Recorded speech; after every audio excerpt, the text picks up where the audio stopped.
వాళ్ళక్కడ పనిచేసే వాళ్ళు ఎంత ఎంత రొటేషన్ అవుద్దో ఒక్కసారి ఆలోచించుకోమంట. ఇవన్నీ కాదని, ఇవన్నీ వద్దని, నీకు లంచమే ముఖ్యమని చెప్పి ఈరోజు జగన్మోహన్ రెడ్డి లంచాలు తీసుకొని ఈరోజు United states of America court మెట్లు ఎక్కాడనే విషయం మీరందరూ గుర్తుపెట్టుకోవాలని కూడా నేను మనవి చేస్తాను. ఇప్పటికన్నా సాక్షి పేపర్కి భారతక్క చెప్తున్నా, అక్క బాధపడబాకక్క, ఇక్కడైతే రోజు చూడొచ్చు, అమెరికా జైల్లో వేస్తే రోజు చూడలేం.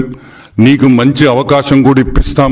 మేము అంకుల్ ట్రంప్తో మాట్లాడి మీకు స్పెషల్ పర్మిషన్ ఇచ్చి మీరు రోజు కలిసేదానికి అక్కడుండే ఎన్ఆర్ఐలు అందరి తరపున కూడా మేము ప్రెసిడెంట్ ట్రంప్కి పిటిషన్ వేసి మీరు మీ ఆయన్ని రోజు చూసుకునేటట్టు అమెరికా జైల్లో చేసే బాధ్యత మేము తీసుకుంటున్నామని కూడా మనవి చేస్తూ సెలవు తీసుకుంటున్నా.